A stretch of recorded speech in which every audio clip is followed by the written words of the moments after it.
Awesome, awesome. Good job. You're doing incredibly well. Just keep it up. Keep it up. All right, so now what we want to have a look at personalizing your emails, okay? When you personalize your emails, I just want to give you some more information because it is such an important part of the whole process. Like I said to you, I receive over 300 unsolicited emails every day, and I'm ruthless. I delete them ruthlessly. In fact, so much so that sometimes I actually delete emails that I need.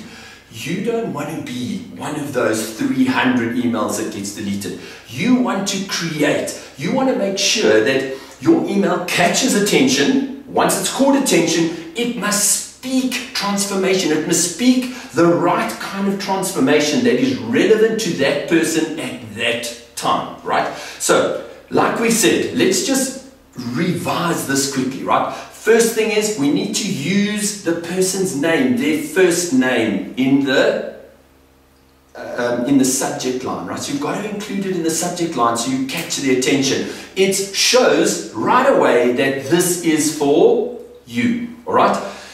The next thing is you want to build your email campaign for each targeted future customer so that it highlights any pain points or challenges that they're experiencing, right? So again, you want to make sure right from the beginning, you catch their attention with their name, and the subject line or the heading must be related to what you've identified as the challenge.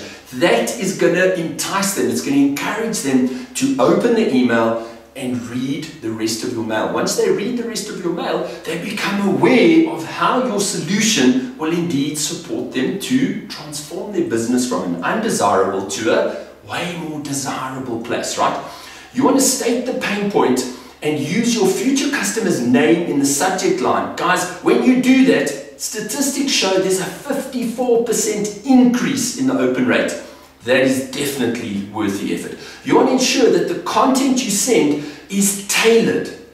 Remember, tailored, customization, it's tailored as closely as possible to each customer's unique needs, values and expectations that you've uncovered. And remember, when we're talking to C-suite, we're talking macro, strategic picture, right? We've got a C-suite sales deck with all of that information. Then we've got our middle tier sales deck, our middle tier sales deck, our brass tech sales deck. It's the deck that talks about return on investment. So we've got these materials. If we're talking to users, we have users decks, which are very practical, which are all about demonstrating how your solution will overcome, mitigate, eliminate any challenges they have on a daily basis. Next, you want to ensure that the future customer's name is in the body. I've said that, it must be in the body. Try to include it definitely in the first paragraph, and if possible, try and include it a second time. But like I said before, when you can include someone's name, make sure that it's included with purpose, right? You want to use, at least if you discover a special date, such as an anniversary or birthday, and it's appropriate, right?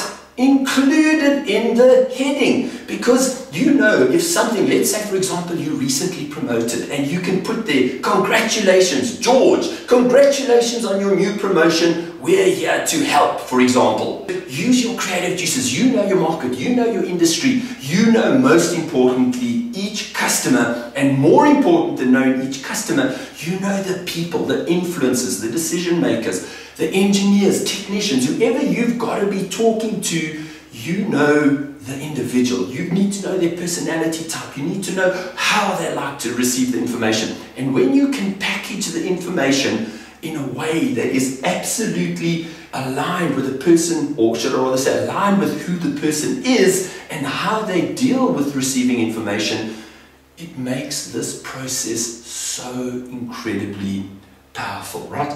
So if you discover a special date, as I said, include it, right? So if there's an anniversary or anything, a birthday, include it, because it increases the chance of opening that by 60%, which is absolutely amazing. You want to leverage your future customers' interest to create a value-packed message. Like I said, you've got existing customers that you want to show appreciation for all those great orders, for allowing you to integrate into their business, okay? So what you want to do is you want to leverage their interest. Like I said, we have a package that goes and crawls on the internet, pulls off articles off the internet and creates a little magazine, which we send to our customers. It has nothing to do with the services we provide, but it shows that we care. It shows that we appreciate our customers.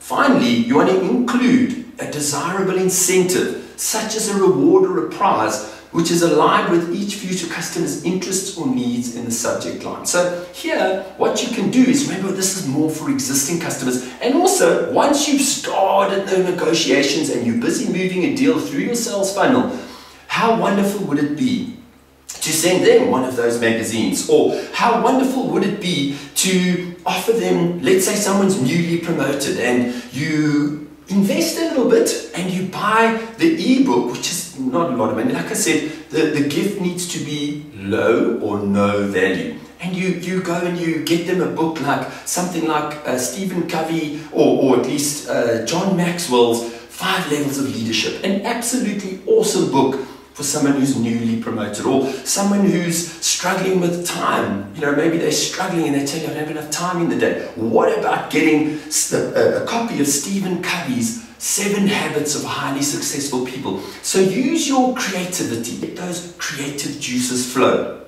and you will be amazed at how effective your email campaigns will become.